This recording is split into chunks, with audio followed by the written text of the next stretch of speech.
বর্তমান সমাজে কিছু মূর্খ মহিলা বার হয়েছে। মূর্খ এরা, এত অজ্ঞ এরা। এরা তো মাস্টার কিংবা স্কুলে ম্যাডাম হতে পারে না, এরা সুদ খাওয়ার ম্যাডাম হয়ে বসেছে। 10-12 জন মেয়ে ছেলে মিশে একটা গ্রুপ করেছে। গ্রুপ করে তার মাঝখানে একটা মহিলাকে হেড রেখেছে, তাকে সবাই ম্যাডাম ডাকে। ও তো এমনি শিক্ষিত হয়ে ম্যাডাম হতে পারে না, ও সুদ খাওয়ার ম্যাডাম হয়েছে।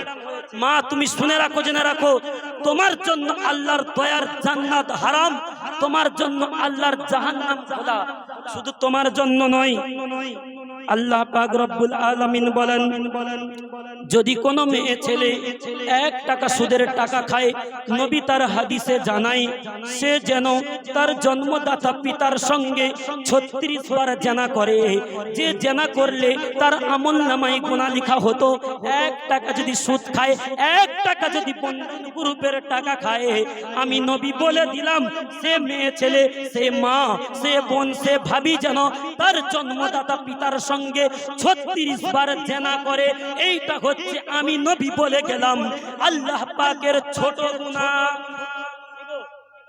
রাগ করেন না হাদিসের কথা। যদি বলেন প্রমাণ, মসজিদে যান, আল্লাহর কোরআন পড়েন। আল্লাহ পাক জানায়, ওয়া আহাল্লাল্লাহুল বাইয়া ওয়া হাররামার রিবা, সুদকে আমি আল্লাহ স্পষ্ট হারাম করেছি, ব্যবসাকে হালাল করেছি। তুমি 10 টাকা দিয়ে মাল কিনে আনো, 100 টাকায় বিক্রি করো। আমি 10 টাকায় নিয়ে এসেছি, বাবু আমার এই জিনিস দিতে হলে আমাকে 100 টাকা দিতে হবে। রাসূল বলে ওইটা জায়েজ, ওইটা খাও, কিন্তু সুদ নেওয়া যাবে না, খাওয়া যাবে না। ছোট গুনাহ যদি এইটা হয়, আপনাদের মনে প্রশ্ন, মা বোনদের মনে প্রশ্ন, হুজুর তাহলে বড় গুনাহটা কি? বড় গুনাহ হচ্ছে, আল্লাহ বলে, আমি আল্লাহ আমার সঙ্গে আমার হাবিব মুহাম্মাদুর রাসূলুল্লাহ আমার সঙ্গে আমার হাবিবের সঙ্গে যুদ্ধ করলে যে কিনা গুনাহটা হবে, ওই গুনাহটা তার আমলনামায় লেখা হবে। শুধু তাই নয়, যদি ওই মেয়ে ছেলে ওই সুদ খেতে খেতে মারা যায়, রাগ করো না বন্ধু, দুঃখ নিও না, আমি হক কথা বলে দিচ্ছি। আপনার ভালো লাগে মানবেন, না ভালো লাগে না মানবেন। আমার একটা কথা সবসময় আমি প্রত্যেক জায়গায় জলসায় গিয়ে বলি, মানিলে সোনা তুল্য, মানিলে সোনা তুল্য, না মানিলে ভুসি। কোন ভুসি? যে ভুসিতে হাসেতে ও খায় না। মানিলে সোনা তুল্য, না মানিলে ভুসি। জান্নাত জাহান্নাম দুটো আছে, যার যেটা, আপনারা বলেছেন যার যেটা খুশি, তো আমারও খুশি, আমি হক কথা বলে দিলাম। যদি না আমি বলি, আল্লাহ পাক রব্বুল আলামিন বলেন, কিয়ামতের দিন হাসরের ময়দানে আমি আল্লাহ কিছু আলেমকে, কিছু হাফেজকে, কিছু বক্তাকে আমি আল্লাহ তাদের জিহ্বাটাকে আগুনের খিটকিতে গরম শিকের মধ্যে দিয়ে জাহান্নামের মধ্যে ঝুলিয়ে রাখবো। ওই সময় মানুষ সকল জিজ্ঞাসা করবে, ফারিস্তারা জিজ্ঞাসা করবে, ও খোদা রব্বানা, ওই যে হুজুরটা দুনিয়ার জমিনে জলসা করে বেড়াতো, সমস্ত জায়গায় জলসা করেছিল, পূর্ব মেদিনীপুরের মানুষের সামনে জলসা করেছিল, এত জায়গায় জলসা করতো, মসজিদের মধ্যে নামাজ পড়াতো, মাদ্রাসায় শিক্ষকতা করতো, আর তার জীবের মধ্যে ওই জাহান্নামের খিড়কি দিয়ে ঝোলানো কেন? ওই সময় আল্লাহ উত্তর দেয় কি শুনবেন? আল্লাহ উত্তর দেয় ফারিস্তাদেরকে, ওরে আমার ফারিস্তারা, এই হুজুরকে এই জন্য এই খিটকি দিয়ে ঝুলিয়ে রেখেছি, কারণ এরা মানুষের কাছে হক কথা বলতো না, মানুষের কাছে হক কথা বলতো না, মানুষকে জাহান্নামের ঘটনা শোনাতো না, মানুষকে কিনা নামাজের কথা বলতো না, মানুষকে সুদের কথা বলতো না, মানুষকে কিনা বন্ধন গ্রুপ থেকে বারণ করতো না। ওই হুজুরের দ্বারা বারণ করে না বলে এই মেদিনীপুরের মুসলমান সুদ খেয়েছে, হারাম খেয়েছে। তারা জাহান্নামে যাওয়ার আগে হুজুর জাহান্নামে যাবে না, কে যাবে? তাই জন্য আমি আমার রাস্তা থেকে ক্লিয়ার হয়ে যাচ্ছি। আপনার ভালো লাগে আপনি মানবেন, না ভালো লাগে না মানবেন, আপনার ব্যক্তিগত ব্যাপার, তবে মানতেই তো আপনাকে হবে। যদি না হয় কি হবে? আপনি জাহান্নামে যাবেন, আপনার স্বামীকে আপনি নিয়ে যাবেন। আপনার স্বামী হচ্ছে, শোনো রাসূলের হাদিস, যে বাড়ির মেয়ে ছেলেরা বন্ধন গ্রুপ করে সুদের টাকা খায়, তার স্বামীরা হচ্ছে দাইয়ুস। কথা শোনো, রাসূলের হাদিস, আদ-দাইয়ুসু লা ইয়াদখুলুল জান্নাহ, দাইয়ুস কোনদিন জান্নাতে যাবে না। তবে তুমি জান্নাতে যাবে। মাগো তুমিও জান্নাতে যাবে। তোমার দুটো হাতে ধরে বলি, তোমাদের ছেলের মতো হয়ে বলি, তোমার ভাইয়ের মতো হয়ে বলি, ওই জিনিসটাকে ছেড়ে দাও। খুব নোংরা জিনিস ওইটা। তুমি যদি বলো হুজুর আমার তো চলছে না, তুমি কি ধার দেবে নাকি? তোমার তো একটা ছেলে মা, তোমার তো দুটো ছেলে। তোমার দাদির দিকে খবর নিয়ে দেখো, 10টা ছেলে ছিল, 8টা ছেলে ছিল, 12টা পর্যন্ত ছেলে ছিল, ফুটবল খেলার টিম পুরো ছিল আগে। তো তারা ওই সময় ওদের ওই সুদ নেওয়ার, বন্ধন গ্রুপ নেওয়ার প্রয়োজন পড়লো না। এই 2020 থেকে তোমার আমার প্রয়োজন পড়লো। কেমনে করে নেবো বলো? তুমি তোমার স্বামীকে কি জাহান্নামে দিতে চাও মা? বলো কোনোদিন না। ওই তুমি যদি ওই কাজে জড়িত থাকো মাগো, তোমার স্বামী মসজিদে যদি নামাজও পড়ে, মাথা ঠোকে, কসম খোদার তোমার স্বামীর নামাজ কবুল হবে না, আমি বলে গেলাম। যদি বলেন হুজুর আপনি বলছেন এত বড় কথা, আপনার গ্রামে, পাশের গ্রামে কোন মাদ্রাসায় মুফতির কাছ থেকে ফতোয়া নিয়ে দেখেন, যদি কোন মেয়ে ছেলে সুদের সঙ্গে জড়িত থাকে, বন্ধন গ্রুপের সঙ্গে জড়িত থাকে, খোদার কসম ওর স্বামী যদি নামাজ পড়ে ওর নামাজ কবুল হয় না। নামাজ মানে দায়িত্বটা পালন হয়। যদি বলেন কেমন করে? একটা কলসির যদি তলায় যদি ফুটো করে সারাদিন কল চাপা হয়, ওই কলসি কি কিয়ামত পর্যন্ত ভরবে?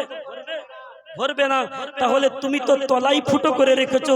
তুমি যত ইবাদত করো, যত আমল করো না কিনা, ওইগুলো সব তোমার বিফলে যাবে, ওইগুলো সব বাদ হবে। মাগো তুমি ওই কাজগুলো থেকে বাড়িয়ে আসো, ওই কাজগুলো থেকে বিরত হও। কারণ তুমি যদি তওবা তিল্লাহ করে নাও, কসম খোদার আল্লাহর নবী বলে, যখন তুমি তওবা করে ফিরে আসবে, যখন আল্লাহর কাছে মাপ চাবে, ওই পয়সাকে শোধ করে দিয়ে কারটাকে ছিঁড়ে ফেলে দাও, ওই কাগজকে ছিঁড়ে ফেলে দাও। নবী বলে গেল, যখন ওই রকম তওবা করবে, তওবাতুন নাসুহা করবে, আমি নবী বলে গেলাম ওর গুনাহটাকে মাফ করা হবে, ওর গুনাহটাকে মাফ করা হবে। মরণের পরে অন্ধকার কবরে ওই ব্যক্তি জান্নাতে যাওয়ার আশা রাখতে পারে, তবে ছাড়তে হবে। আমাদের ওই খারাপিয়াত করলে হবে না। আজ আমরা মুসলমান, সমস্ত কিছু করি, সমস্ত কিছু আমরা করতে পারি, খালি নামাজ পড়তে পারি না। যদি বলে নামাজ পড়বে না, বলে না না না নামাজ পড়বো না। নবীকে মানো, বলে হ্যাঁ নবীকে মানি। আল্লাহকে মানো, বলে হ্যাঁ আল্লাহকে মানি। মাগো তুমি কি রসুলকে মানো? হ্যাঁ মানি। নবীর বেটি ফাতেমাকে মানো? বলে হ্যাঁ মানি। তাহলে নামাজ কি পড়বে না? বলে না না না না নামাজ পড়তে পারি না, অন্তরের মধ্যে নবীকে ভালোবাসি। আচ্ছা, যদি আপনি আপনার বাপকে কিংবা মাকে গালের মধ্যে জুতো দিয়ে মারেন, জুতো দিয়ে দুবার মেরেছেন আর 1000 বার বলছেন মাগো তোমাকে ভালোবাসি, মাগো তোমাকে ভালোবাসি, মাগো তোমাকে ভালোবাসি, বলো মুসলমান বলো, মা কি সত্যিকারে তুমি কি মাকে ভালোবাসলে? বলো ভালোবাসলে? কোনদিন না।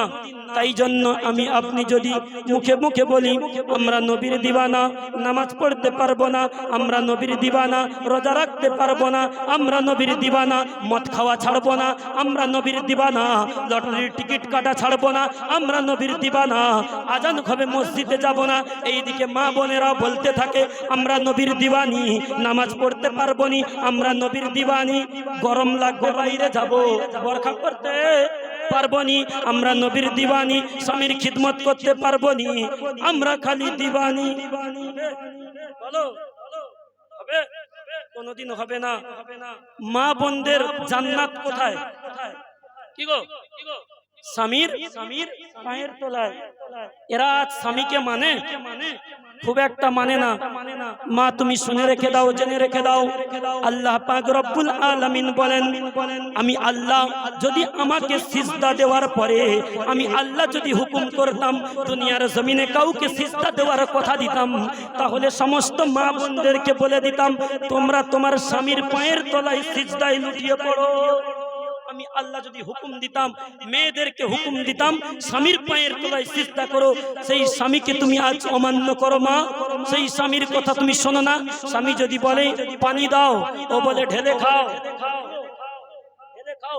তোমার স্বামী যদি অন্তরের মধ্যে ব্যথা পায়, মাগো মাগো তুমি জান্নাতে যেতে পারবে না। আর স্বামীগুলো কি খুব ভালো নাকি? এরাও সব ভালো না, কিছু কিছু বদমাশ স্বামী আছে। আল্লাহর রাসূল সাল্লাল্লাহু আলাইহি ওয়াসাল্লাম যখন কিনা হাড় খেয়ে গোশত থেকে গোশত খেয়ে হাড় রেখে দিত, আম্মা জান আয়েশা রাদিয়াল্লাহু তাআলা আনহা ওই হাড়টাকে নিয়ে চুষে চুষে খেত। নবী মজা করে বলতো, আয়েশা তুমি যদি বলতে আমি তাহলে ওই হাড়ের গায়ে একটু গোশত রেখে দিতাম, তুমি খেতে। মজা করে নবী বলতো। তো আজ নবী গোশত খেয়ে হাড় ফেলে দিলে নবীর বিবি আম্মা জান আয়েশা ওই হাড় চুষে খেয়েছে। আজ তুমি আমি যদি যে গ্লাসে পানি খাই ওই গ্লাস রেখে দিলে আমাদের ঘরের বউরা ওই গ্লাসে মুখ দেয় না। যদি বলেন কেমন করে, ও মাল সকালবেলা বউর সামনে মুখে গুটকা ঢুকিয়েছে, বিমল ঢুকিয়েছে, ফেলতেছে কখন? দুপুর বেলা ভাত খাওয়ার সময়। বউ পানি খাবে ওই গ্লাসে, তুমি খাও, পাক পবিত্র থাকো, পরিষ্কার থাকো, অপবিত্র থাকো না। আল্লাহর নবীর হাদিস, আত-তুহুরু শাতরুল ঈমান, আত-তুহুরু শাতরুল ঈমান, পবিত্রতা হচ্ছে ঈমানের অঙ্গ। আমি একটা কথা সব জায়গায় বলে থাকি, আপনাদেরকেও শুনিয়ে দেই। আজকাল মুসলমান সমাজে এরা আল্লাহকে খুব একটা বিশ্বাস করে না। মা বোনেরা এরাও আছে, এরাও এমন চিটিংবাজ করে করে এদেরও অবস্থা খারাপ। যদি বলে কেমন করে, এরা মান্নত করতেছে, যদি একটা আমার বাচ্চা হয় পীর বাবার মাজারে গিয়ে টাকা ঢেলে দেবো। পীর বাবার কথা বলো, মাজারে গিয়ে টাকা ঢেলে দেবো। তো তুমি যে ওই মাজারে টাকা ঢেলে দেবে বলে নিয়তটা করলে, টাকাটা তুমি মাজারে দিলে, কথা শোনো মা, কিংবা হিজলির মাজারে তুমি টাকা ঢেলে দিলে, তো ওই পয়সাটা কি ওই পীর সাহেব হুজুর নেয় নাকি উপরে যারা বদমাস চিটিং বাজরা থাকে ওরা ভাগ করে নিয়ে যায়?